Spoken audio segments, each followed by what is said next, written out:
하고 시작을 하도록 할 거예요. 클릭해서 선택하시면 이렇게 스케치업이 시작이 되고요. 처음엔 아마 이렇게 돼 있을 거예요.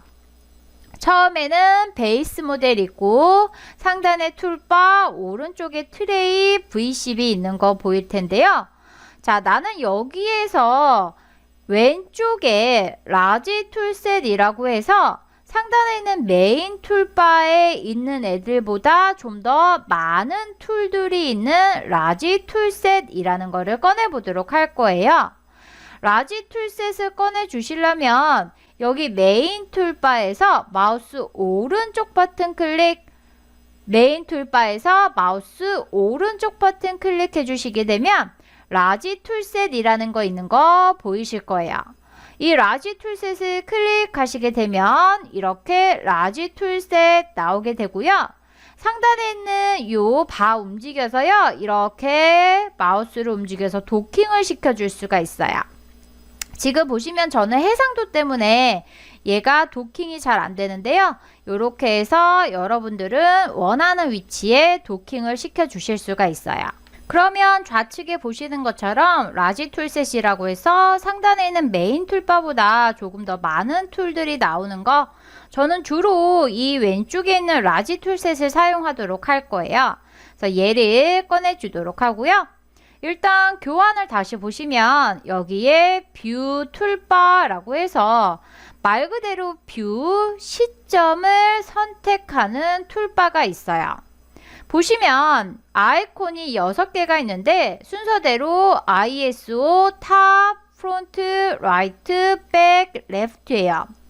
ISO는 자유각도를 가진 뷰라고 해서 지금 이 아이콘 보시는 것처럼 자유각도, 내가 원하는 각도, 보통 기본적으로 앞면, 오른쪽 면, 윗면이 동시에 보이는 120도 각도라고 보시면 돼요.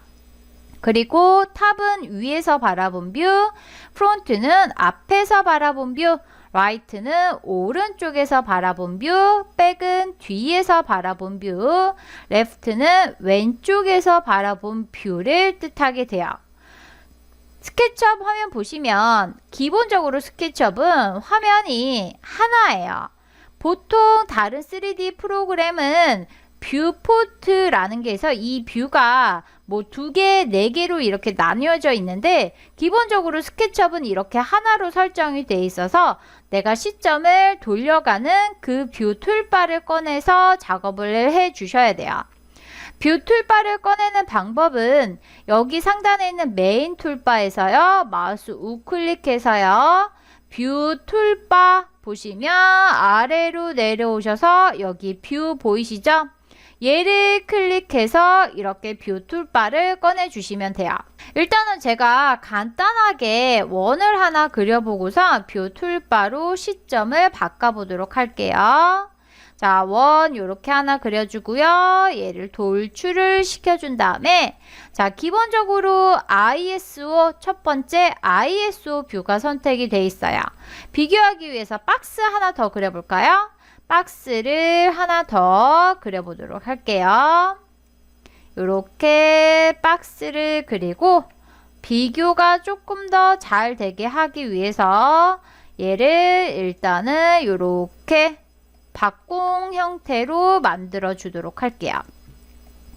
기본적으로 ISO는 지금 보시는 것처럼 정면, 오른쪽, 위에서 내려다 보이는 3개의 뷰가 다 동시에 보이는 뷰가 되고요. 그 다음에 얘는 뭐예요? 탑이죠? 클릭하시면 탑, 위에서 본 거. 그 다음에 프론트는 정면, 그리고 라이트는 오른쪽 면, 그리고 백은 뒷면, 그리고 레프트는 왼쪽에서 본 거예요. 보시면 지금 일단 얘네들은 3차원의 형태이기 때문에 내가 시점을 돌릴 때마다 보이는 면이 틀린데 여러분들 지금 돌리면서 보셨겠지만 어떤 뷰든지 간에 베이스 모델은 계속 나를 쳐다보고 있어요. 얘는 3D 형상이 아니에요. 2D 형상이기 때문에 보시는 것처럼 내가 시점을 돌릴 때마다 계속 나에 맞춰져서 돌아간다. 똑같이 얘는 계속 나를 보면서 돌아간다 라고 생각하시면 돼요. 그래서 이렇게 뷰 툴바를 확인해 봤고요. 다시 교환을 보시면 이번에는 드로잉 에어리어 방식이라는 거를 확인해 보도록 할 거예요. 여러분들 지금 시점을 돌리면서 약간 이상하다라는 거 느끼셨을 거예요. 뭐냐면 정면을 볼 거예요. 프론트 정면을 볼 건데 정면을 봤더니 분명히 나는 이 박공 형태의 집 모양의 얘를 정확히 앞면과 뒷면을 똑같이 사이즈 맞춰서 그렸는데 옆면이 이렇게 보이는 거 보이실 거예요. 오른쪽 뷰로 돌릴 거야, 그 다음에 뒤로 볼 거야 해도 보시면 크기가 분명히 사이즈가 똑같음에도 불구하고 다르게 보이는 거 확인이 될 거예요. 그렇죠? 얘가 바로 보기 형식 때문에 그래요. 다시 교환을 보시게 되면 드로잉 에어리어 방식은 내가 이 뷰를 어떻게 볼 건지 뷰의 보기 방식을 설정하는 거다라고 생각하시면 되는데 상단 메뉴 카메라에서 내가 선택을 할 수가 있어요. 일단 두 가지 보시면 돼요. 패러럴 프로젝션과 퍼스펙티브 두 가지를 보시면 되는데 패러럴 프로젝션은 원근법을 적용하지 않은 가상의 3차원 뷰를 말하게 되고요. 퍼스펙티브는 원근법을 적용한 사실에 가까운 뷰를 말하게 돼요. 원근법이라는 거는 가까이 있는 건 크게 보이고 멀리 있는 거는 작게 보이는 방식을 원근법이라고 해요. 우리 사실에서의 이미지는 사실에서의 우리의 시점으로 보게 되면 이 원근법이 적용이 돼서 가까이 있는 거는 크게 보이고 멀리 있는 거는 작게 보여요. 그게 사실에 가까운 보기 형식인데 기본적으로 이 스케치업에서는 퍼스펙티브가 선택이 돼 있어서 아까 우리 스케치업 화면에서 시점을 돌려도 보시는 것처럼 똑같은 크기인데 가까이 있어서 얘가 크게 보이고 뒤에 있는 거는 작게 보이게 되는 거예요. 똑같은 길이임에도 불구하고. 그래서 나는 이렇게 작업을 해도 되긴 되지만 이렇게 하면 내가 동일한 크기로 작업을 했는지 동일한 사이즈로 작업을 했는지 구분이 잘 안 가. 자꾸 헷갈려 라고 하실 때 패러럴 프로젝션으로 작업을 하시는 거예요. 패러럴 프로젝션으로 작업을 해서 내가 동일한 사이즈는 동일하게 보다가 나중에 최종 결과물을 볼 때는 사실에 가까운 시점으로 봐야 되니까 퍼스펙티브로 선택을 하는 거죠. 어떻게 한다고요? 상단에 카메라 메뉴에서 기본 퍼스펙티브 원근법이 들어간 애가 선택이 되어 있는 애를 패러럴 프로젝션으로 작업을 하게 되면 어떤 뷰던지 간에 같은 크기는 같은 사이즈대로 보인다. 그리고 내가 얘를 원근법이 적용이 된 퍼스펙티브로 하게 되면 이렇게 거리에 따라서 내 눈에 다른 사이즈로 보인다 라는 거 확인이 되실 거예요. 그래서 작업을 할 때는 저는 패러럴 프로젝션으로 원근법을 빼고 작업을 하도록 할 거고요. 드로잉 툴바를 확인해 보도록 할 거예요. 말 그대로 그리기 도구들이 있는데요. 이 드로잉 툴바 보시게 되면 지금 직선, 자유곡선, 사각형, 회전사각형, 원, 폴리건, 그리고 아크 호, 그 다음에 호를 그리는 방법 두 가지, 2포인트, 3포인트, 파이라고 해서 면이 생기는 호까지 있어요. 그래서 얘네들 한 번씩 그려보면서 어떻게 작업이 되는지 확인해 보도록 할 거예요. 스케치업 화면에서 연습을 해볼 건데 내가 일단 요렇게 그려놨어. 그러면 요거를 지우고 나는 작업을 할 거야? 아니면 새 파일을 열어줄 거야? 상단에 있는 메뉴 파일 들어가셔서 나는 새로 열어줄 거야. 뉴 들어가서 이거 일단 저장 안 할 거니까 안 할 거야. 해서 요렇게 새 파일 열어줬고요. 새 파일 열었는데 지금 어떻게 보이냐면 이렇게 하얗게 보이죠. 만약에 내가 다른 형식으로 열어줄 거다 그러면 파일, 그 다음에 뉴 템플릿 템플릿 선택해서 아까 우리가 봤었던 그 템플릿 선택하기 원하는 단위나 원하는 형식을 선택할 수 있다고 했었죠. 그래서 거기에서 이렇게 선택해서 열어주실 수도 있어요. 그래서 이렇게 열어줬고요. 상단의 뷰 툴바는 늘 사용하는 애이기 때문에 꺼내놓고 사용을 할 거예요. 그래서 이렇게 드래그해서 원하는 위치에 이렇게 도킹을 시켜주도록 할 거예요. 만약에 내가 이 메인 툴바가 필요 없다면 메인 툴바 이렇게 드래그 하셔서 얘를 닫기 눌러서 사용해 주셔도 상관없어요.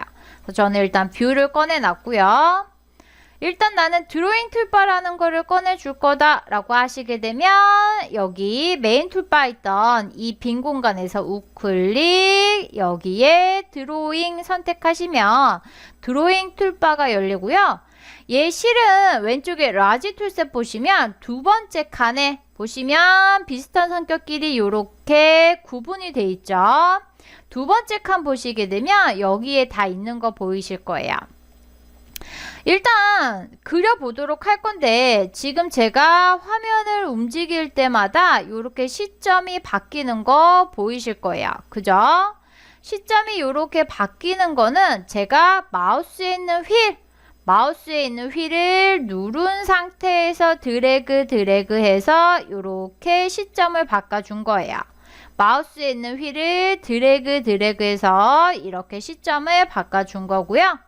만약에 나는 탑에서 그릴 거다 라고 하시면 이렇게 탑 선택해 주시면 되겠죠. 원근법을 뺄 거야. 카메라에서 패러럴 프로젝션 선택해 주시면 되고요. 이 상태에서 내가 이동을 할 거야 라고 하시면 왼쪽에 손바닥 모양의 아이콘 펜이라고 해서 화면을 이동하는 펜이라는 아이콘이 있어요. 얘를 클릭해 주시면 손바닥 뜨면서 이렇게 화면 이동해 주실 수가 있어요.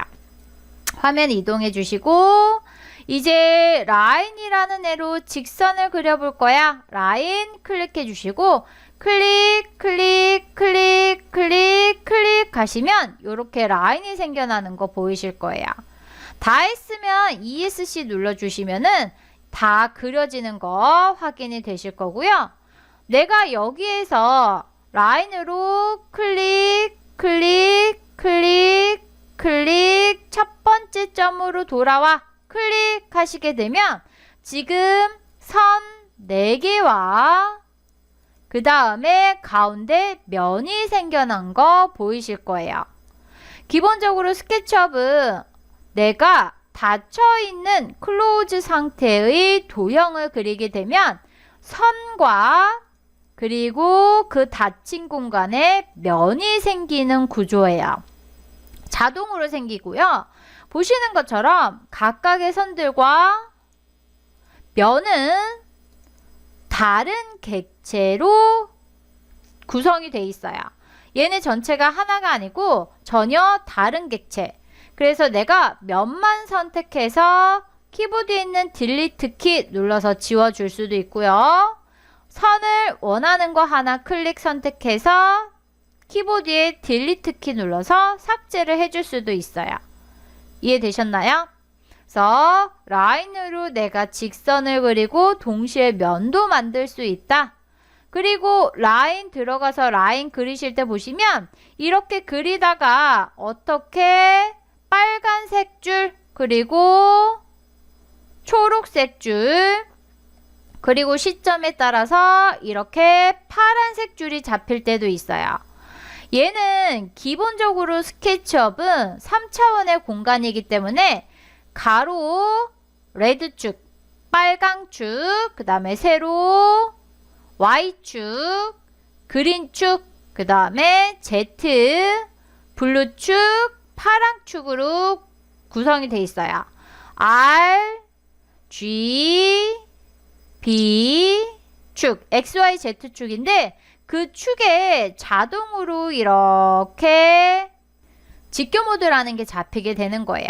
그래서 내가 따로 설정하는 필요가 없이 이렇게 자동으로 그냥 색깔에 맞춰서 구분해서 이렇게 그려줄 수가 있어요. 이해되셨나요? 그래서 그렇게 해서 그려주실 수가 있고요. 선택해서 딜리트 하나 선택해도 되고 드래그해서 선택해도 돼요. 딜리트 누르면 지워진다 라는 거 확인이 돼요.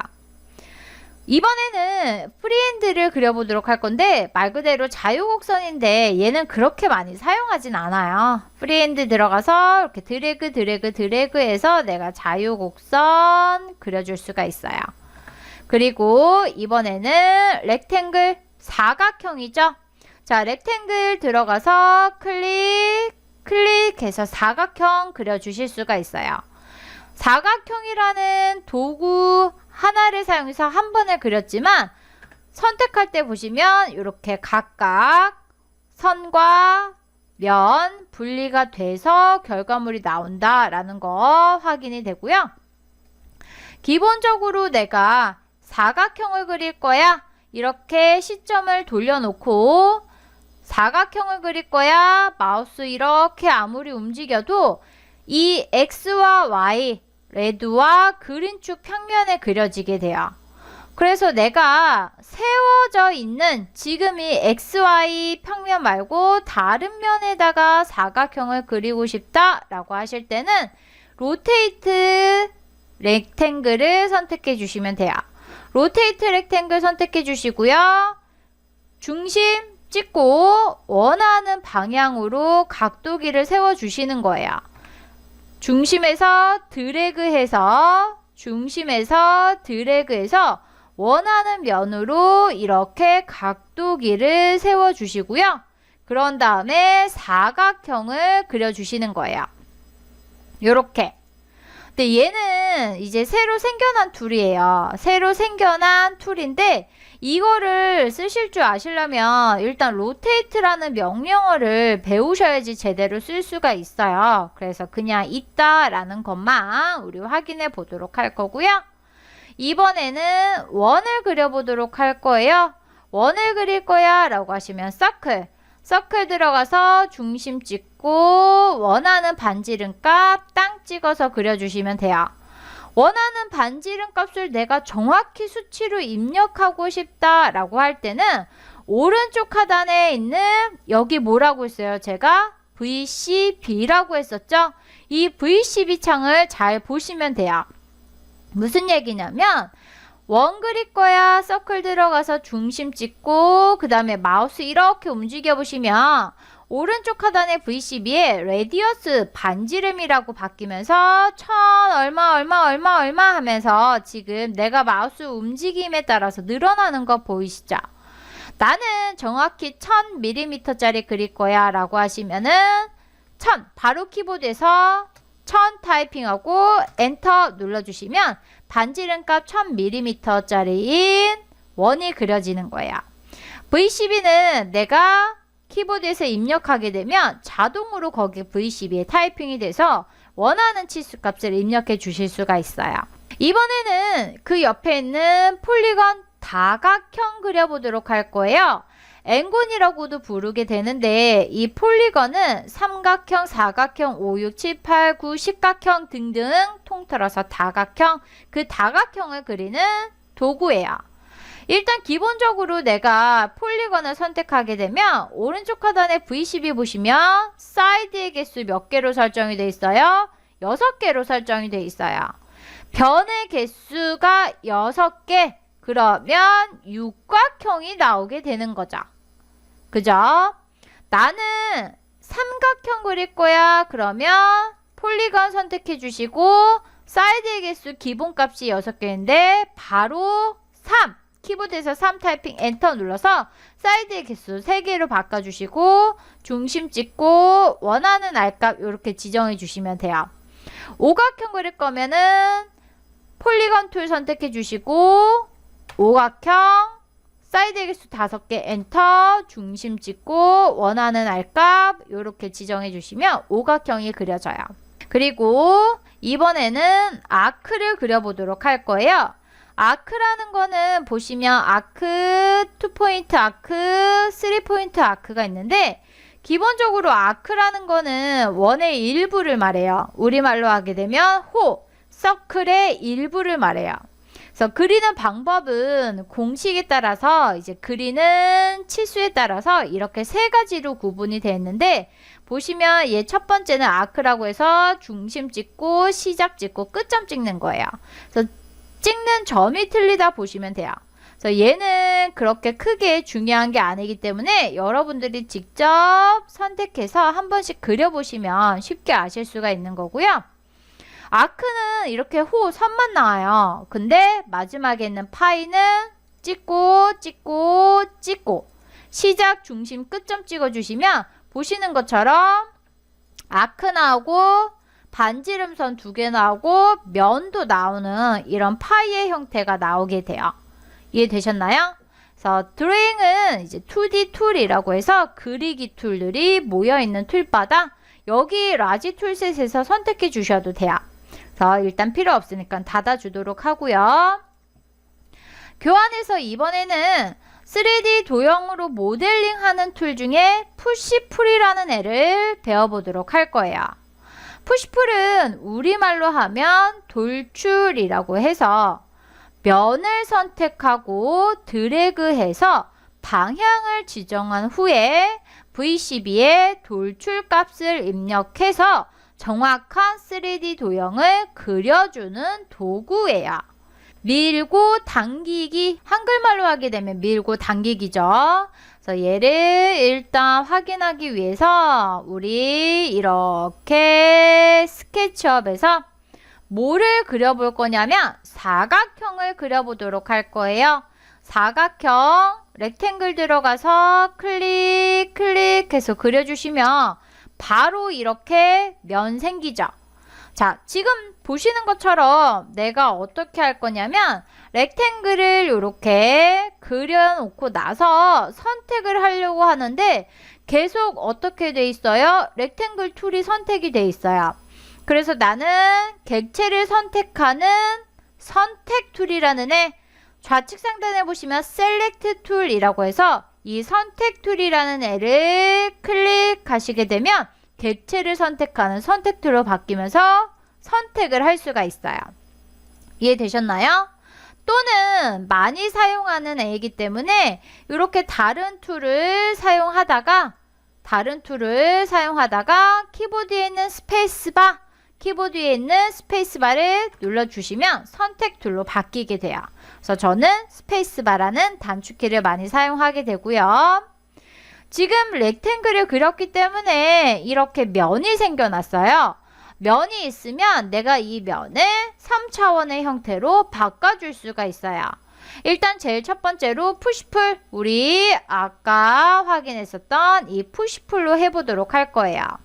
푸시풀 클릭해서 선택해 주신 다음에 면 위에다가 마우스 올려주시면 이렇게 해당하는 면이 선택이 돼요. 원하는 면 위에서 마우스 왼쪽 버튼 누르고 마우스 왼쪽 버튼 누른 상태에서 드래그 하시게 되면 이렇게 돌출이 되는 거 보이실 거예요. 얘가 푸시풀이에요. 쉽죠?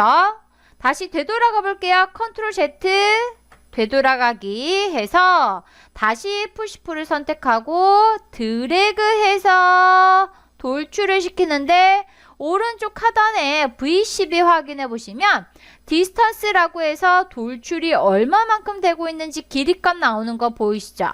자, 나는 여기에서 정확히 1500mm만큼 돌출을 시킬 거야 라고 하시게 되면 일단 푸시풀로 쭉 당겨 주시고 원하는 길이값 디스턴스 1500 타이핑 엔터 눌러주시면 원하는 길이값으로 푸시풀 돌출이 되는 거 확인이 되실 거예요.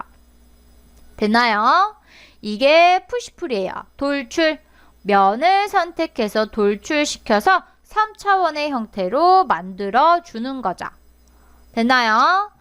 그 다음에 교환해 보시면 move 이동시키는 명령어가 있어요. move 이동시키는 툴은 일단은 어디에 있는지 나는 확인해 볼 거야. 어디에 있어요? 푸시풀 왼쪽에 있는 거 보이실 거예요.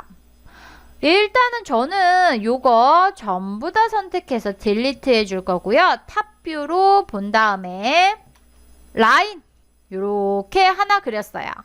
나는 얘를 이동할 거야. 그러면 이렇게 선택을 하시고요.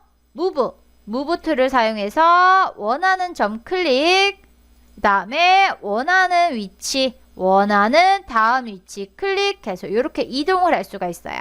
기준점 클릭, 다음 점 클릭, 기준점 클릭, 다음 점 클릭해서 이동할 수가 있어요.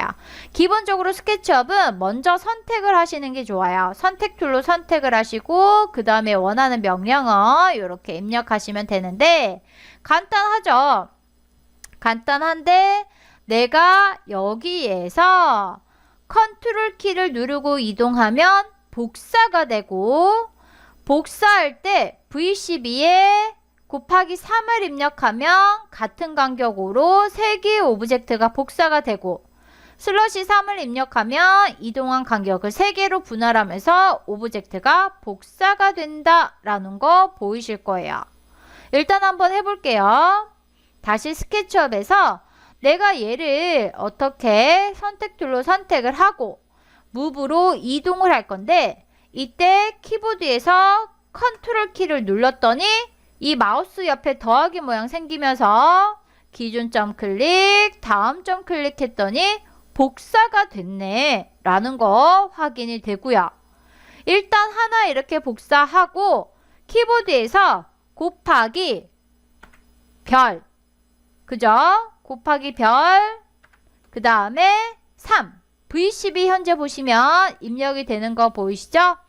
별 3 엔터 눌렀더니 똑같은 간격으로 아까 복사한 거 포함해서 하나, 둘, 세 개의 복사본이 더 그 방향으로 생긴 거 확인이 되실 거예요.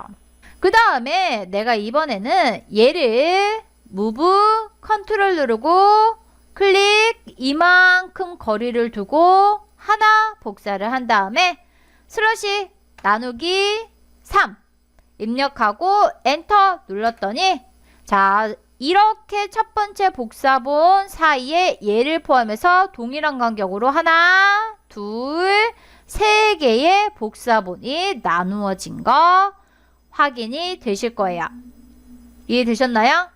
그래서 이 스케치업에서는 무브에서 내가 컨트롤 키 누르고 곱하기 3 나누기 3 해서 동일한 간격으로 복사본을 만들 수 있다라는 거 확인해 줄 수가 있고요. 이럴 수도 있겠죠. 나는 어떻게 할 거냐면 렉탱글을 그려서 얘를 복사할 거야. 그러면 이렇게 면 하나만 선택하고 무브 컨트롤 키 누르고 클릭해서 복사를 하게 되면 기본적으로 면은 선이 있어야 면이 이루어지기 때문에 자동으로 면과 선이 복사가 돼요.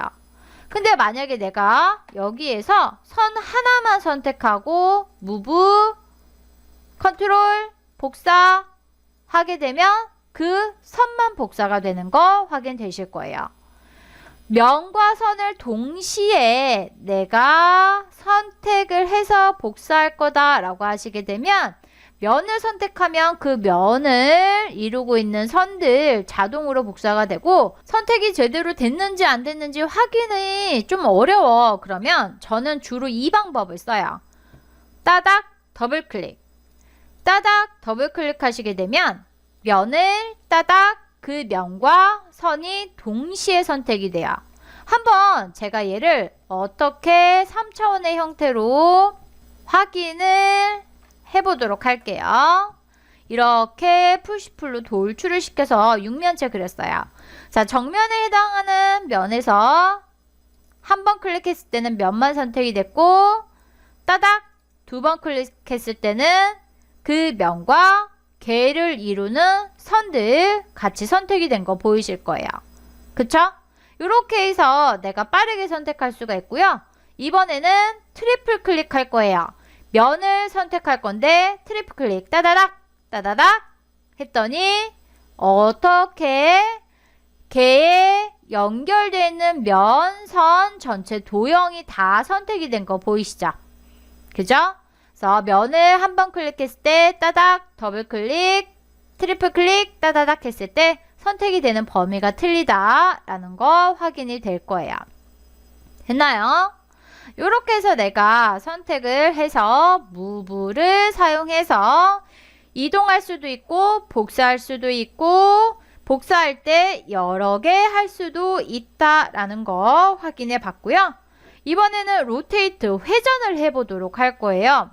이 스케치업에서 처음 시작하실 때 로테이트 회전이 잘 안 되시는 분들이 계시는데 일단 이 로테이트는 중심점에서 센터 포인트에서 드래그를 해서 회전의 축을 지정할 수 있다라고 돼 있어요. 한번 확인해 보도록 할게요. 스케치업 화면이고요. 일단 저는 원을 하나 그려보도록 할게요. 원을 이렇게 하나 그렸는데 일단 선과 면을 다 선택할 거야. 따닥 더블 클릭해서 선과 면을 다 선택을 했고요. 로테이트 할 거예요. 로테이트는 move 아래에 있는 거 보이실 거예요. move 아래 로테이트를 클릭하시게 되면 이 각도기 모양의 아이콘이 로테이트 아이콘이에요.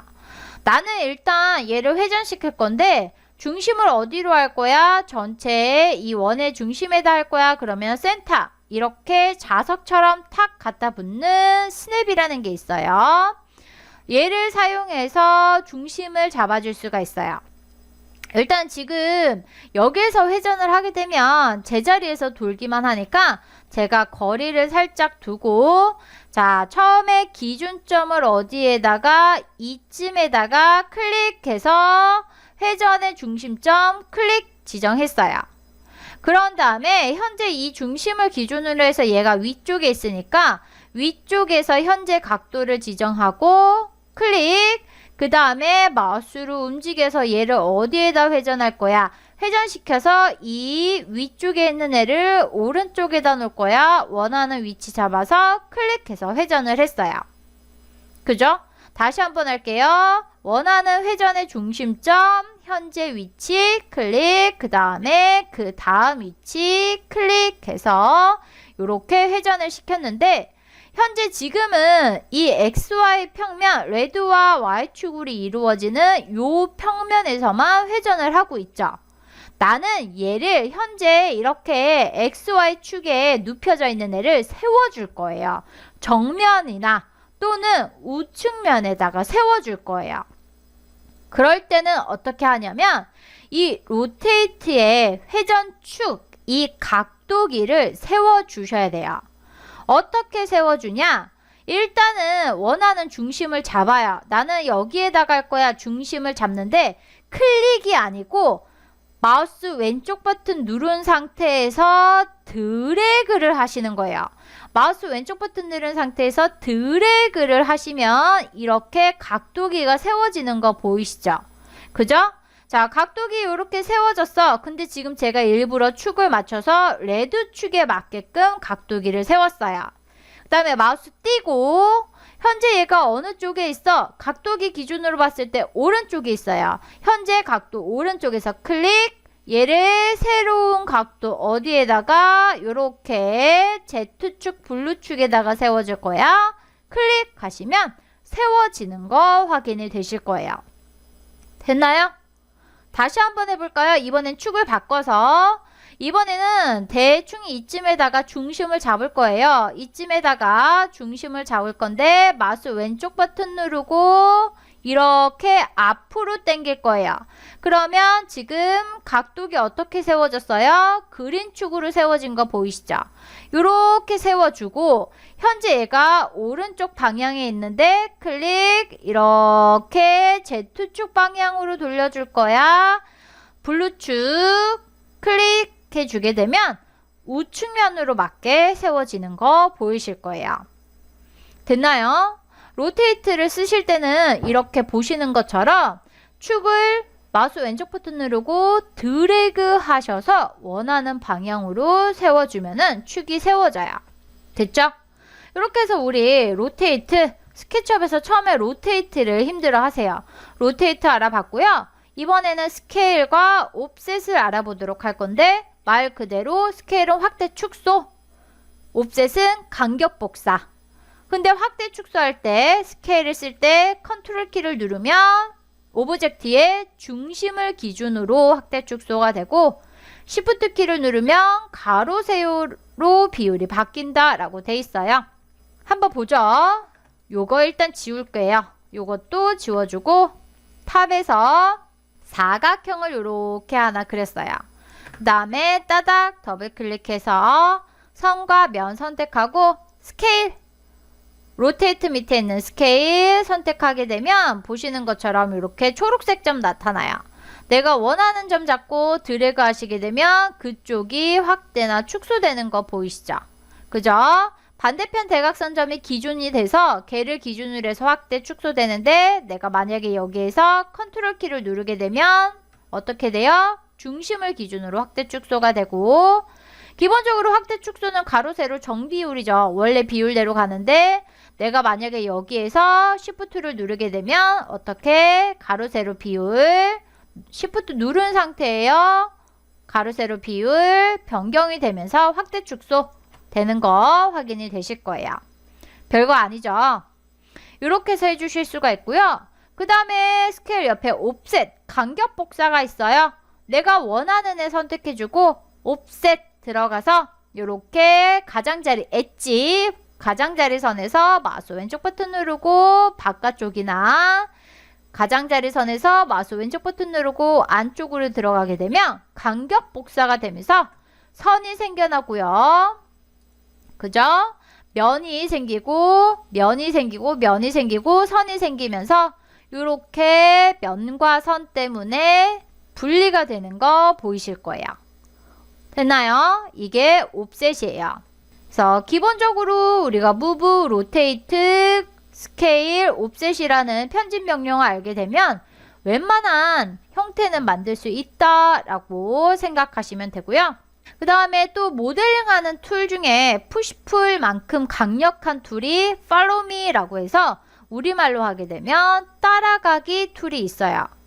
스케치업에서 이 follow me는 굉장히 많이 사용이 되는데 단면 오브젝트가 경로 오브젝트를 따라가면서 3D 모델링 3차원 형태를 만들어주는 툴이에요. 일단 한번 볼게요. 내가 여기에서 사각형을 이렇게 그려주고요. 사각형에서 이 모서리들을 둥글게 처리를 해주고 싶으면 아크 있죠? 아크를 내가 원하는 대로 이렇게 그려요. 아크, 투포인트 아크로 이렇게 원하는 대로 그려줘요. 아크를 이렇게 원하는 대로 그려주시면 아크가 그려지면서 면이 분리가 되는 거 보이시죠? 그래서 이 코너 부분에 해당하는 거는 선과 면 딜리트, 코너 부분에 해당하는 거는 선과 면 딜리트해서 이렇게 그려주실 수가 있어요. 이렇게 해서 부드러운 코너를 가지고 있는 도형을 일단 그렸고 이번에는 원을 그려보도록 할 건데 원을 나는 어떻게 그릴 거냐면 정면에 지금 방향으로 봤을 때 레드축과 Z축의 정면에 세워서 그릴 거예요. 근데 바로 세워서 그리는 게 안 되니까 저는 원을 이렇게 그려줄 거고요. 얘를 로테이트를 사용해서 이렇게 중심을 잡고 축을 레드축으로 세워서 이렇게 정면에 맞게끔 로테이트를 시켜줄 거예요. 그런 다음에 어떻게 너무 크다 싶으면 스케일 사용해서 줄여주시면 되겠죠. 줄여주고 나는 얘를 move 사용해서 중심 어디에 있어요? 여기 센터죠. 센터 클릭해서 여기 코너 만든 부분에서 엔드 포인트 끝점 잡혀요. 지금 잡히는 엔드 포인트는 이 아크 모서리의 둥근 아크의 엔드이자 뒤에 있는 라인의 엔드 포인트 끝점이에요. 거기에다가 탕 하고 갖다 놨어요. 됐나요? 자, 이 상태에서 나는 솔직히 이 가운데 면은 없어도 돼요. 얘는 헷갈리니까 딜리트해서 지워주면 이렇게 선들이 있고요.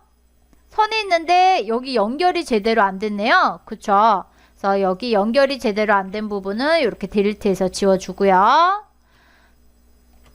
선이 있고 그 다음에 면이 있어요. 내가 먼저 경로값이 되는 선들을 선택을 하고 그 다음에 Follow me to를 선택을 한 다음에 단면 오브젝트 면이 있는 이 단면을 클릭하게 되면 보시는 것처럼 먼저 선택한 경로값을 내가 선택한 단면이 따라가면서 3차원의 형태를 만드는 거 보이실 거예요. 그쵸? 면이 있고요. 그 다음에 단면이 이쯤에 있을 거예요. 아까 내가 이쯤에서 만들었죠? 근데 일단 지금 속이 어떤지 겉에 있는 겉면 때문에 잘 안 보이니까 보기 형식을 좀 바꿔주도록 할 거예요. 상단에 있는 메인 툴바에서 빈 공간에서 마우스 우클릭 하시게 되면 여기에 툴바 이름들이 뜨는 거 확인이 되죠. 여기에 스타일이라는 툴바를 꺼내 주시면 요게 스타일이라는 툴바인데 기본적으로 지금 뒤에서 두 번째 쉐이드 위드 텍스처라고 해서 나중에 이제 재질을 입히면 재질이 보이는 보기 형식으로 설정이 되어 있는데 첫 번째 보시면 뭐예요? 엑스레이예요.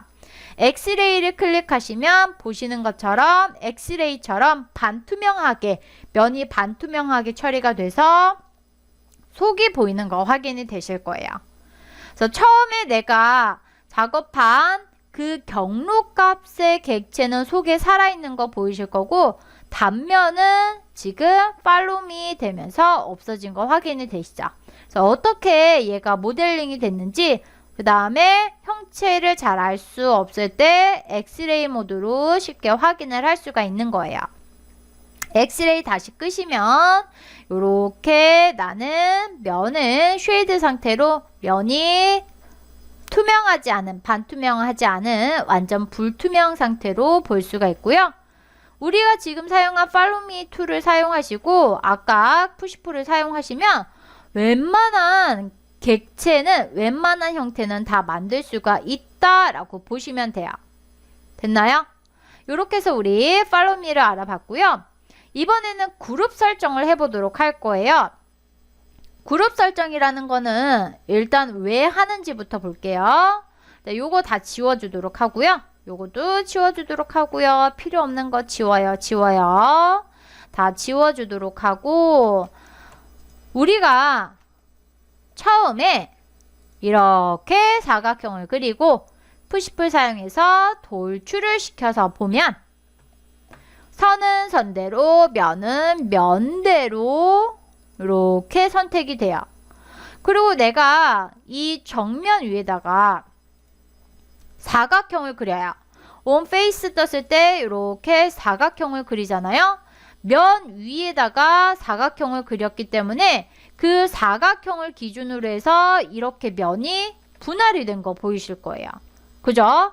나는 이렇게 분할시킬 게 아니고 그 면, 기존 면 살리고 그 위에다가 사각형을 그리려고 했단 말이에요. 그러면 이렇게 됐을 때 작업이 내가 원하는 대로 제대로 안 되겠죠. 그래서 우리는 뭘 하냐면 그룹 설정을 해요. 일단 그룹 설정을 어떻게 하는지 볼게요. 그룹은 일단 선택을 해요. 선택을 하고 마우스 오른쪽 버튼 클릭해서 이 확장 메뉴를 띄우게 되면 거기에 Make Group이라는 메뉴가 있어요. 오브젝트를 선택하고 마우스 오른쪽 버튼을 클릭해서 나오는 확장 메뉴에서 Make Group을 선택하게 되면 그룹 형태가 돼요. 그룹 형태라는 건 트리플 클릭, 마우스 우클릭, Make Group 하나로 선택이 된다는 얘기죠. 선과 면이 각각 분리가 된 상태가 아니라 하나로 선택이 된다는 뜻이에요. 이해되셨어요? 그러면 얘는 이제 하나예요. 그룹이라는 하나의 애기 때문에 내가 여기에서 선택을 할 때도 클릭해서 한 번에 쉽게 선택을 할 수도 있고 이 위에다가 렉탱글 그릴 거야. 렉탱글 이렇게 그려도 그룹 바깥에다 그린 거기 때문에 얘 분리가 안 된 거 보이실 거예요. 그죠? 분리 전혀 안 되고 있어요. 이렇게 해서 우리가 그룹으로 설정을 하게 되면 기존 객체를 하나의 덩어리로 선택할 수 있고 그 위에다가 작업을 해도 그 전에 그룹의 형태에 분리가 되지 않는다라는 거 확인을 해 주실 수가 있어요. 그룹으로 작업을 해도 내가 편집을 해야 될 때가 있죠. 그럴 때는 에디트 그룹으로 편집을 하고 그룹을 내가 해제할 거다. 그냥 일반 객체로 오브젝트를 남겨둘 거야 할 때는 익스플로드를 해주시면 돼요. 얘네들은 어디에 있냐면 이미 그룹으로 만들어진 애를 마우스 우클릭해서 메뉴를 띄우면 에디트 그룹 익스플로드 있는 거 보이실 거예요. 에디트 그룹은 말 그대로 편집. 에디트 그룹 해주시게 되면 그룹 안에 들어와서 그룹 안에 있는 애만 선택이 되고 내가 얘를 우클릭 익스플로드 하게 되면 분해가 돼서 더 이상 그룹이 아닌 애로 각각 객체가 선택이 되는 거 보이실 거예요. 됐나요? 트래픽 클릭해서 원하는 애들 선택해 주시고 우클릭 메이크 그룹해서 작업을 하고 편집할 거야. 우클릭 에디트 그룹해서 원하는 대로 편집해 주시고 빈 공간 그룹 바깥에 빈 공간 클릭해서 이렇게 그룹 편집 상태에서 나올 수가 있는 거예요. 되나요? 그래서 거의 대개 작업을 하실 때 스케치업에서는 작업하고 그룹으로 만들고 작업하고 그룹으로 만들고 그 반복된 작업을 계속 한다라고 생각하시면 돼요. 이렇게 해서 그룹으로 만들어 줄 수가 있고요. 다시 교환 보시면 컴포넌트라는 애가 있어요. 그룹하고 비슷한 듯 하지만 컴포넌트라는 게 있는데 얘는 하나의 덩어리로 만들어지긴 하나 저장이 돼요. 그 덩어리가 그 형태가 따로 저장이 되는 형식이에요. 오토캐드를 사용하셨던 분들은 오토캐드에 있는 블럭이다 라고 생각하시면 돼요. 그래서 얘는 이름, 그 덩어리의 이름을 내가 부여할 수가 있고 거기에 대한 설명도 할 수가 있어요. 일단은 한번 볼게요. 얘는 그룹이고요. 오른쪽에다가 푸시풀 사용해서 이렇게 돌출을 시켜주고 위에 중간에 미드포인트 연결해서 라인 그리면 분리가 되겠죠. 이 라인을 무브 사용해서 기준점 잡고 Z축으로 올려주면 걔가 올라가면서 얘네들은 면을 분리하면서 만든 애기 때문에 이렇게 박공 형태로 쉽게 만들 수가 있어요. 나는 얘를 트리플 클릭해서요. 트리플 클릭해서 마우스 우클릭해서 메이크 그룹이 아니고 메이크 컴포넌트라는 걸로 만들어 줄 거야. 컴포넌트 선택해요. 그러면 컴포넌트 대화 상자가 뜨는 거 확인이 되실 거예요. 디파이네이션에서 이름을 지정해 줄 수가 있어요. 이거 버전에 따라서 여기에 네임이라고 뜰 때도 있어요. 예전에 네임이라고 떴는데 아무튼 이름이에요. 자, 이름 들어가서 내가 박공집이라고 설정을 해 놓을 거예요. 그리고 디스크리션은 설명인데 굳이 설명 필요 없으니까 얘는 그냥 공란으로 놔두고요. 아래로 내려오시게 되면 Replace Selection with Component라고 해서 무슨 얘기냐? 얘를 컴포넌트라는 걸로 저장을 할 건데 화면에 그려놓은 애도 컴포넌트로 바로 변환을 시켜줄 거냐 라고 물어보는 거죠. 나는 화면에 있는 애도 바로 컴포넌트로 바꿔줄 거야. 일단 뭔지 모르겠지만 해서 Create 눌러주게 되면 컴포넌트로 만들어진 거예요. 일단은 그냥 그룹이랑 컴포넌트 보면 다를 게 없어 보이죠. 다를 게 없어 보이는데 오른쪽에 있는 트레이에서 불필요한 건 접어주고 컴포넌트라는 트레이를 펼쳐서 확인을 해보면 여기에 박공집이라는 컴포넌트가 들어가 있는 거 보이실 거예요. 얘는 그룹으로 만든 애는 없고 컴포넌트로 만든 애는 컴포넌트 트레이에 들어가 있는 거 보이실 거고요. 그 다음에 이 트레이 보시게 되면 여기 샘플 모델도 샘플 모델도 여기 들어와 있는 거 보이시죠? 얘를 내가 지우더라도 컴포넌트는 이 파일 내에 저장이 돼 있는 형태이기 때문에 내가 컴포넌트 트레이에서 드래그해서 이렇게 바깥으로 꺼낼 수가 있어요. 이 박공집도 마찬가지로 이렇게 하나 기본적으로 내가 만들어 온 애가 있지만 얘를 트레이에서 드래그해서 이렇게 꺼내줄 수가 있어요. 이해되셨나요? 그래서 내가 만들어 놓은 형태를 이렇게 저장을 할 거다라고 하실 때는 컴포넌트로 사용을 하시는 거예요. 그리고 내가 이 컴포넌트를 마우스 우클릭해서 편집할 거야. 모양을 바꿔줄 거야. 에디트 컴포넌트 들어가게 되면 컴포넌트 편집 창이 나오죠. 여기에다가 간단하게 이렇게 문을 하나 달아줄 거야. 뭐 예쁜 문 하나 달아줘야지. 아크 들어가서 이렇게 문 하나 달아줄 거야. 이렇게 해줄 거야 라고 하고선 빈 공간 클릭해서 컴포넌트 편집 모드에서 나가면 컴포넌트는 저장이 돼 있다고 했죠. 하나를 수정하더라도 저장이 된 상태로 다시 업데이트가 되기 때문에 나머지 애들 화면에 있는 애들 새로 꺼내는 애들도 수정된 형태로 나오게 되는 거 확인이 되실 거예요. 그래서 내가 이렇게 반복적으로 사용해야 하는 애들 또는 비슷한 성격으로 여러 개, 똑같은 성격으로 여러 개로 만들어야 되는 애들은 컴포넌트로 저장을 하게 되면 내가 작업하기가 훨씬 수월해진다 라는 장점을 가지고 있는 거죠. 이해되셨나요? 그래서 이럴 때 컴포넌트 사용하는 거예요. 다시 교환을 보시면 3D 웨어하우스라는 게 있어요.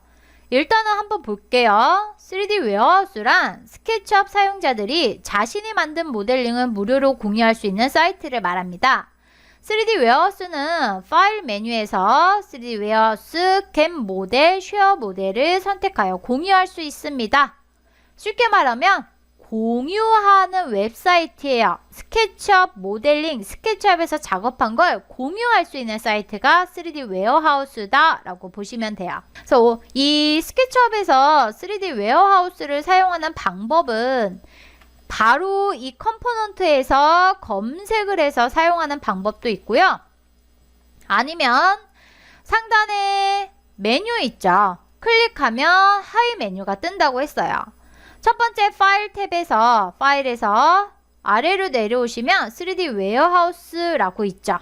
그래서 내가 지금 작업한 얘를 모델이라는 건 쉽게 말하면 이 파일을 말한다고 생각하시면 돼요. 그래서 걔를 공유할 거면 쉐어 모델인데 일단은 나는 내 거를 공유할 건 아니지만 남의 거를 가져오기 위해서는 쉐어 모델을 일단 클릭해서 들어가요. 그러면 이제 얘를 저장을 해야 돼요. 얘 눌러서 바탕화면에다가 대충 일단 저장을 해요. 바탕화면에다가 뭐 대충 저장을 해요. 이름 뭐 연습이라고 해서 저장을 이렇게 해주시면 아무데나 저장을 좀 해볼까요? 문서에다가 해서 저장 이렇게 하시면 3D 웨어하우스 대화 상자가 떠요. 그래서 얘는 지금 이 모델을 공유하는 공유창이고요. 일단 공유창 다시 닫아주시면 3D 웨어하우스 대화 상자가 열리게 되죠. 홈 버튼을 눌러주셔도 되고요. 아무튼 간에 이렇게 눌러서 보시면 여러 개의 모델들이 있는 거 보이실 거예요. 그쵸?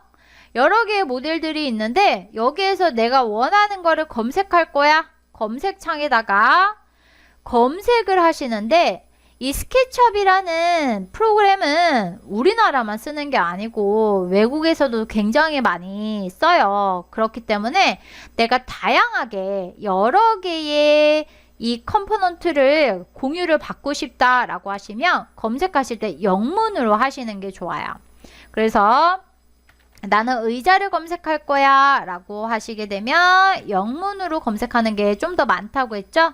그래서 체어라고 타이핑을 해서 엔터 누르면 여러 형태의 의자 나오는 거 보이실 거예요. 그래서 기본적으로 얘는 꼭 모델링 상태뿐만이 아니라 이렇게 재질이 들어간 상태에서도 공유가 돼요. 그래서 내가 원하는 거를 선택하는 거예요. 내 마음에 드는 거 이렇게 선택할 거예요.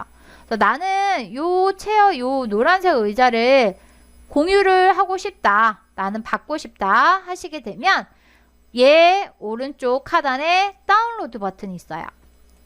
다운로드 버튼 누르면 지금 얘를 로드할 때 현재 작업하고 있는 이 파일에서, 이 모델에서 나는 쓸 거다, 다운로드를 받을 거다, 얘 눌러주시는 거예요. 그러면 다운로드 하는데 시간이 걸리고 크기에 따라서 좀 오래 걸릴 수도 있어요. 그래서 다운로드가 끝나면 자동으로 대화 상자 사라지고 이렇게 마우스 따라 의자 하나 붙는 거 보이시죠? 그래서 원하는 위치에 클릭하시게 되면 이렇게 내가 선택한 컴포넌트가 어떻게 이 파일 안에 들어오면서 얘는 컴포넌트죠. 그렇기 때문에 오른쪽에 컴포넌트 대화 상자에 컴포넌트 이렇게 의자 얘 들어가 있는 거 보이실 거예요. 그래서 내가 화면상에서 얘를 딜리트 지우더라도 컴포넌트는 이 파일에 이 모델 안에 저장이 됐기 때문에 내가 원하는 애 드래그해서 다시 꺼내서 사용을 할 수가 있는 거죠. 이해되셨나요? 그래서 이 스케치업은 내가 원하는 형태가 있어. 그러면 일일이 제작을 해야 될 때도 있지만 이 3D 웨어하우스에서 다른 사람이 공유를 해놓은 걸 내가 다운로드를 받아서 조금 더 쉽게 수정을 조금만 해서 원하는 형태로 만들 수도 있겠죠. 그래서 내가 원하는 형태를 쉽고 빠르게 공유받아서 작업을 할 수가 있다는 얘기예요. 이해되셨나요? 그래서 이 스케치업의 3D 웨어하우스는 굉장히 좋은 기능이죠. 그래서 이렇게 해서 나는 작업을 할 수 있다라는 거 알아봤고요. 이번에는 재질을 알아보도록 할 거예요. 매터리얼, 우리말로 하게 되면 재질이라고 해서요. 이 매터리얼 대화 상자는 오른쪽에 기본 트레이에 매터리얼이라고 있어요. 그래서 페인트 버킷 툴을 클릭하게 되면 매터리얼 대화 상자가 나오고 이 대화 상자에서 색, 이미지 등을 편집해서 재질을 만들 수가 있다라고 돼 있어요. 스케치업 화면에서요. 일단 불필요한 애들 좀 지울게요. 그리고 박스 얘는 그룹으로 만들어 놨으니까 익스플로드 시켜줄 거고요. 페인트 버킷 툴은 어디에 있냐면 왼쪽에 라지 툴셋 보시게 되면 셀렉트 툴 아래쪽에 페인트 버킷 툴이 있는 거 보이실 거예요. 페인트 버킷 툴 페인트 통 선택해 주시면 자동으로 매터리얼 선택이 돼요. 여기 오른쪽에 디폴트 트레이, 기본 트레이의 매터리얼이 재질 부분이죠.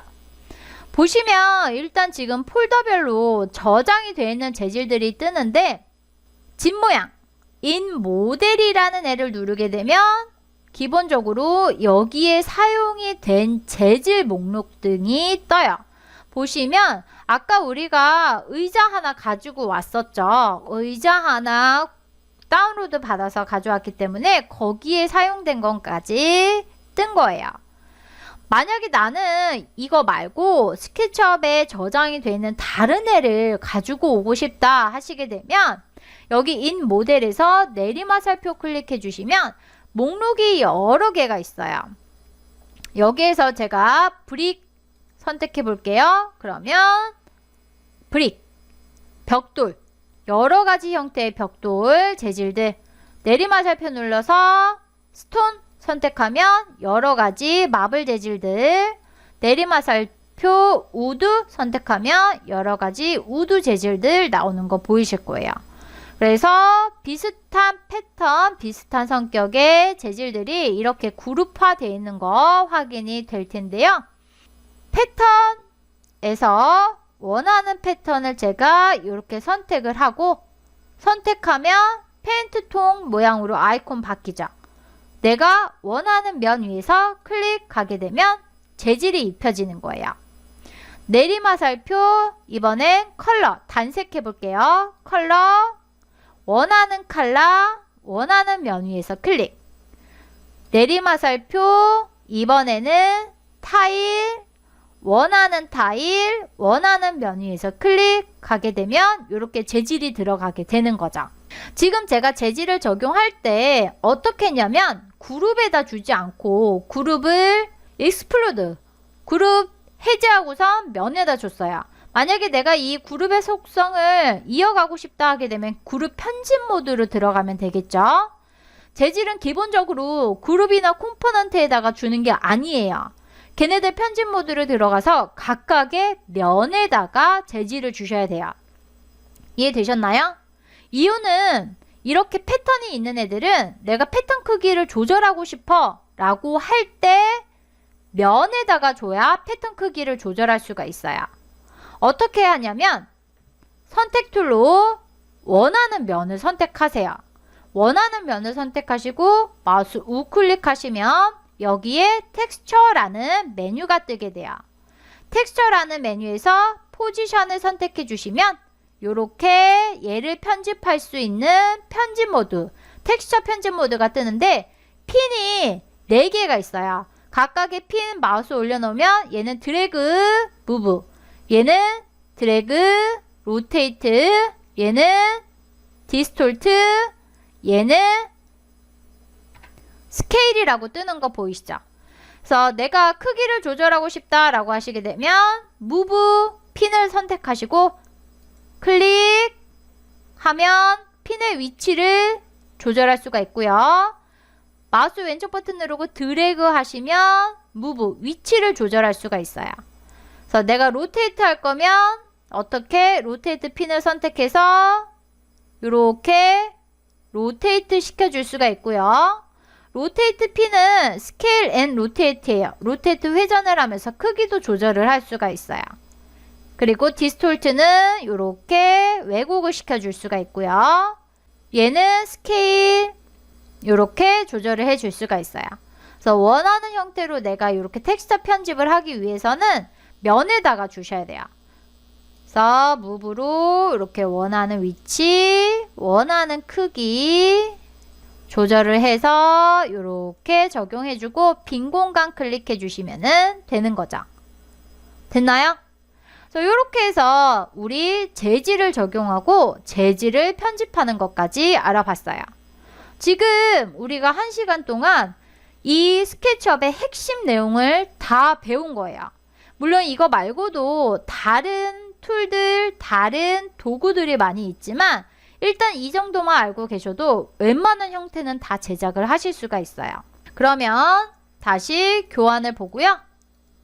우리 이 의자 꼭 이 형태 아니어도 다른 형태로 제작을 해보셔도 되는데 저는 이 의자를 한번 제작해 보도록 할 거예요.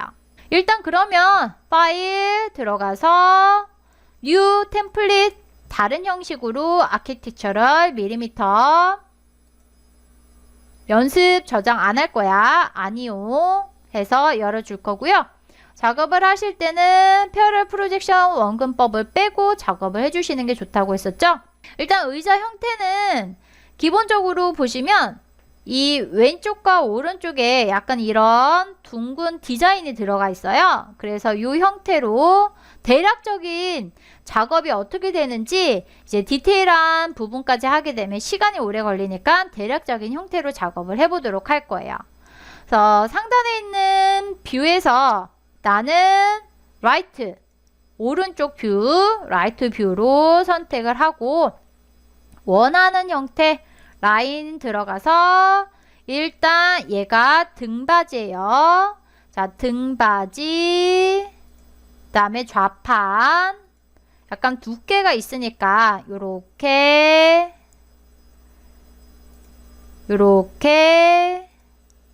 그려주도록 할 거고요.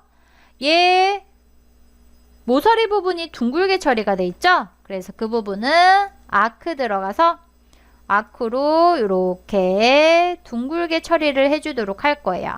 그래서 이때 아크가 제대로 예쁘게 나오려면 탄젠트로 잡아서 작업을 해주시는 게 좋아요. 탄젠트로 잡아서 아크 이렇게 그려주시는 거죠.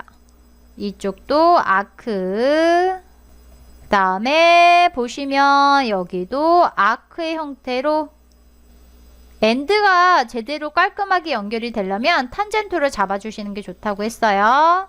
그래서 이 부분도 마찬가지로 이렇게 해서 그려주도록 할 거예요. 얘가 지금 보시면 아래쪽이 너무 R값이 작으니까 다시 한번 아크 들어가서 R값 조금 크게 해서 이렇게 그려줄 거고요. 불필요한 부분은 딜리트해서 지워주시는 거죠. 불필요한 부분 여기는 선만 지우면 되겠죠?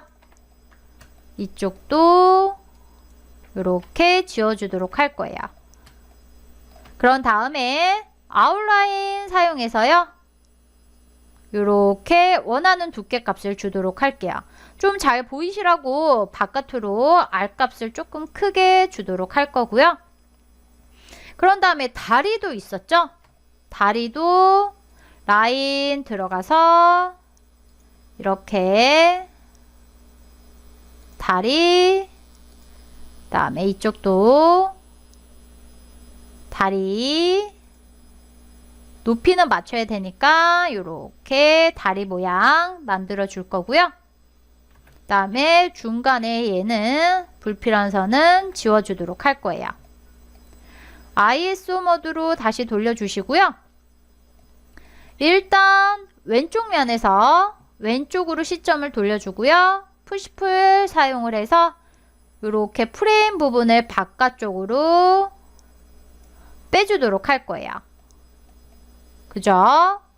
그 다음에 여기에서 내가 이 프레임과 방석 나머지 등받이 방석 부분을 다른 객체로 분리를 할 거면 얘를 복사해 놓고 그 다음에 그룹으로 만들어 주시면 돼요. 그래서 일단 저는 그냥 요거를 선택해서 무브 컨트롤 누르고 하나 이렇게 복사를 해주고 안쪽 면을 딜리트 해서 간단하게 이렇게 작업을 해주고 얘를 트리플 클릭해서 프레임을 마우스 우클릭 그룹으로 만들어 주도록 할 거고요. 그 다음에 푸시풀 사용해서 등받이와 좌판 부분을 동시에 트리플 클릭, 우클릭, 그룹으로 만들어 주도록 할 거예요. 이제 탑이나 뭐 프론트나 등등에서 등받이하고 좌판 연결되는 얘를 무브로 해서 이렇게 가운데쯤으로 넣어주고요. 그쵸? 그 다음에 다시 프레임을 팔걸이 부분 무브 컨트롤 누르고 카피해서 이렇게 복사를 하도록 할 거예요. 그러면 순식간에 의자 만들어진 거죠. 재질을 적용할 거예요. 그러면 일단 나는 얘랑 똑같은 재질을 적용할 거니까 생각해보면 복사하기 전에 먼저 재질을 주고 복사를 하면 조금 더 편했겠죠. 이미 늦었으니 그냥 하죠. 자, 편집 모드를 들어가요. 선택, 우클릭, 에디트 그룹에서 그룹 편집 모드로 들어가고요. 오른쪽에 매터리얼에서 얘는 그냥 칼라 줄 거예요. 칼라 들어가서 약간 어두운 계열의 컬러를 주도록 할 거예요. 약간 그레이 톤 해서 이렇게 적용을 할 거예요. 보시면 지금 페인트 버켓 툴로 선택을 하게 되면 각각의 면이 하나씩 선택이 돼요. 그래서 저는 드래그해서 전부 다 선택하고 원하는 컬러 선택하고 클릭해서 한 번에 주도록 할 거고요. 자, 그룹 편집 모드에서 나와주시고 다시 이쪽 프레임 우클릭 에디트 그룹 들어가서 전부 다 선택하고요. 드래그해서 전부 다 선택 원하는 컬러 클릭해서 전부 다 줬어요. 다시 빈 공간 클릭해서 나와줬고요. 이번에는 여기 가죽 형태로 넣어주도록 할 거예요. 그래서 따닥 더블 클릭하면 편집 모드로 들어가요. 선택 우클릭 에디트 그룹 해도 되고 따닥 더블 클릭해서 편집 모드 들어가신 다음에 약간 가죽 느낌으로 주도록 할 거예요. 그래서 보시면 여기에 레더 재질 있죠? 레더 재질 들어가서 원하는 가죽 형태. 그래서 잘 안 보이실 수도 있으니까 조금 잘 보이는 컬러로 바꿔주려고 했더니 잘 안 보이네요. 그래서 그러면 이럴 땐 이렇게 할게요. 일단 하나 줘요. 하나 주고선 에디트 탭으로 넘어가요. 매터리얼에서 에디트 탭으로 넘어가게 되면 여기에 내가 지금 적용한 이 재질의 편집, 수정창이 나타나요. 그래서 컬러 톤을 약간 밝게 이렇게 조절을 해주는 거죠. 자, 나는 얘를 여기에도 주고 여기에도 주고 여기에도 주고 여기에도 주고 각각 하나씩 선택하려니까 오래 걸려. 전부 다 트리플 클릭해서 선택해주고 그 재질 찾기 힘들면 오른쪽에 매터리얼에서 샘플 페인트라고 해서 스포이드 있어요. 스포이드로 이미 적용한 면을 클릭해서 재질을 떠온 다음에 클릭해서 나머지 부분 다 적용을 해줄 수가 있는 거죠. 빈 공간 클릭해 주시면 이렇게 재질이 전부 다 들어가서 의자 하나 만들어진 거 확인이 되실 거예요. 나는 그러면 이 그룹 3개를 전부 다 선택해서 마우스 우클릭해서 컴포넌트로 만들어 줄 거야. 메이트 컴포넌트 클릭해서 들어가시면 컴포넌트 만들기 창, 크리에이트 컴포넌트 창으로 연결이 되죠. 그러면 여기에서 나는 의자, 뭐 가죽 의자 이렇게 해서 가죽 의자로 만들어 줄 거야. 크리에이트, 리플레이스 체크가 되어 있는 상태에서 크리에이트 해주시게 되면 요거 컴포넌트로 자동 변환이 되고 오른쪽에 컴포넌트 트레이 보시게 되면 가죽 의자라는 컴포넌트 생겨난 거 확인이 되시죠? 됐나요? 이렇게 해서 나는 만들어 줄 수가 있어요. 그리고 나는 이제 이 파일을 저장할 거다 라고 하시게 되면 상단에 파일, 세이브. 지금은 내가 저장이 안 돼 있으니까 세이브나 세이브 에즈나 똑같죠? 세이브 에즈 들어갈 거야 라고 하셔서 여기 문서 들어가서 여기에다가 의자 뭐 연습 파일이라고 설정을 해주고 저장해서 저장을 시켜 주실 수가 있어요. 그러면 나는 거기에서 그 문서에서 이 스케치업 파일을 다시 열어서 수정을 할 수가 있는 거죠. 됐나요? 그래서 스케치업 파일이라는 거는 스케치업에서 다시 열 수 있는 3차원의 파일을 말하고 나는 얘를 그림 파일로 저장을 할 거야. 이미지로 만들어 줄 거야 라고 하시게 되면 파일 들어가셔서 익스포트, 내보내기 2D 그래픽 해주시는 거예요. 그런 다음에 그 문서에다가 의자 연습 파일 확장자, 원하는 확장자 선택하세요. 저는 JPG 할게요. 호환성이 제일 좋은 거 JPG 익스포트 해서 내보내기 하시게 되면 이렇게 그 폴더 안에 의자 연습 파일 JPG라고 해서 그림 파일 생겨난 거 확인이 되실 거예요. 됐나요? 그러면 우리 스케치업에서 기본 도형하고 3차원으로 만들고 재질 적용하고 컴포넌트도 만들고 저장하고 그림 파일로도 만들기까지 해서 전반적인 내용을 다 살펴본 거예요. 스케치업은 3D 프로그램 중에서 쉽다라는 장점을 가지고 있어요. 쉽다라는 장점을 가지고 있기 때문에 내가 3D 작업을 할 거야 라고 할 때 가장 쉽게 접근을 해서 빠른 결과물을 얻을 수 있는 장점을 가지고 있는 프로그램이기 때문에 지금 우리가 배운 툴만으로도 연습을 하시게 되면 웬만한 모델링을 다 할 수가 있어요. 물론 연습을 하고 응용도 좀 하셔야겠죠. 그래서 그 밖에도 뭐 줄자 도구 컨스트럭션, 축 도구, 엑시스, 그 다음에 문자를 입력하는 뭐 3D 텍스트 등등이 있는데 얘네들은 그냥 간단히 사용하는 방법을 검색을 해 보셔도 충분히 사용하실 수 있는 툴들이에요. 그러면 이렇게 해서 우리 스케치업 2021 1시간의 기본기 익히기 여기까지 하도록 하겠습니다. 수고 많이 하셨습니다.